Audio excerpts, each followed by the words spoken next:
السلام علیکم دوستو، آج ہم بات کریں گے ایک ایسے مرد مجاہد کی جس کا نام سن کر آج بھی یہودی تھر تھر کانپتے ہیں۔ اگر صدیوں کے بعد کوئی منظر دیکھنا ہو نا، موت کو دیکھ کر موت کی آنکھوں میں آنکھیں کس نے ڈالی، تو وہ صدام حسین کی پھانسی ہے۔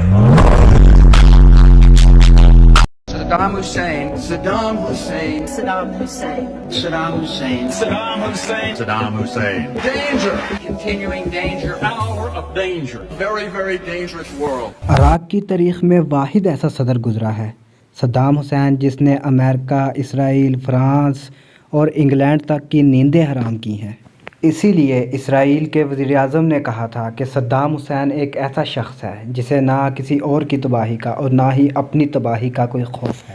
ایک دفعہ صدام حسین ایک اہم میٹنگ میں تھے کہ ایک بوڑھی عورت آ کر دہائی دینے لگی۔ وہ فریاد کرنے لگی کہ میری بیٹی جس کے ساتھ اسرائیلی فوجیوں نے زیادتی کی ہے اور پھر اسے قتل کر دیا، آپ سب لوگ یہاں پر ایک شاہانہ زندگی گزار رہے ہو اور ادھر اسرائیلی فوج ہماری بچیوں کے ساتھ زیادتی کرنے کے بعد انہیں قتل کر رہی ہے، ہمارے بچوں کو مار رہی ہے۔ اس عورت نے کہا کہ کیا آپ کو مسلمانوں کی چیخو پکار سنائی نہیں دیتی؟ اس عورت کی درد بھری باتیں سن کر صدام حسین کے رونگٹے کھڑے ہو گئے، اس کی آنکھوں میں آنسو آ گئے۔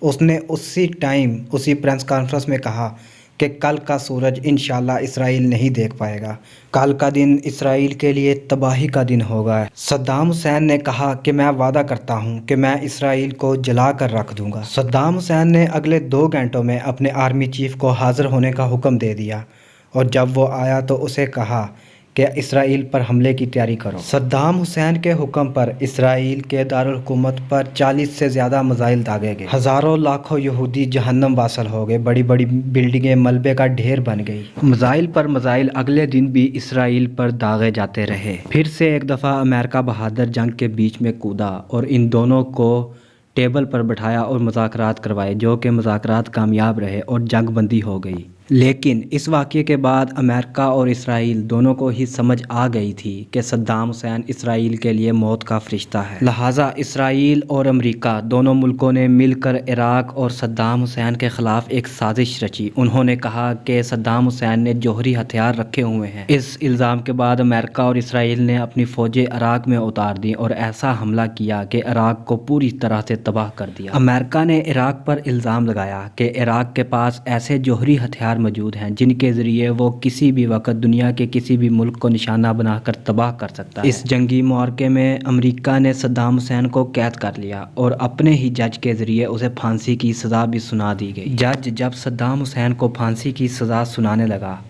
تو اس نے صدام حسین سے کہا کہ تم اپنی نشست سے کھڑے ہو جاؤ۔ صدام حسین نے ہنستے ہوئے کہا کہ مجھے کوئی پرواہ نہیں، تم اپنا فیصلہ سناؤ۔ صدام حسین کو عراق کے شہر بغداد میں پھانسی کی سزا سنائی گئی اور صبح کے تقریباً 5 بجے اس مرد مجاہد کو تختہ دار پر لٹکا دیا گیا۔ کافر ہمیشہ سے اسلام کا کھلا دشمن رہا ہے، یہ کبھی بھی اپنی نحوست، اپنی چال بازیوں سے باز نہیں آ سکتا، لیکن ہمیں یقین ہے کہ ایک دن آئے گا انشاءاللہ جب اسلام کا جھنڈا پوری دنیا پر لہرایا جائے گا۔ تو دوستو نیچے کامنٹ میں بتائیں کہ آج مسلمانوں کے پاس کوئی ایسا لیڈر موجود ہے جو مسلمانوں کے بارے میں سوچتا ہو، جس کے دل میں رحم ہو، جو مسلمانوں کی رہنمائی کر سکے، مسلمانوں کی قیادت کر سکے۔ اگر کوئی ایسا ہے تو اس کا نام نیچے کامنٹ میں ضرور بتائیں۔ دوستو اگر آپ کو آج کی ویڈیو اچھی لگی تو ہمارے چینل کو سبسکرائب اور ہماری ویڈیو کو لائک ضرور کیجیے اور ساتھ لگے بیل آئیکن کے بٹن کو بھی دبا دیجیے تاکہ ہماری ویڈیو آپ کو بر وقت مل سکے۔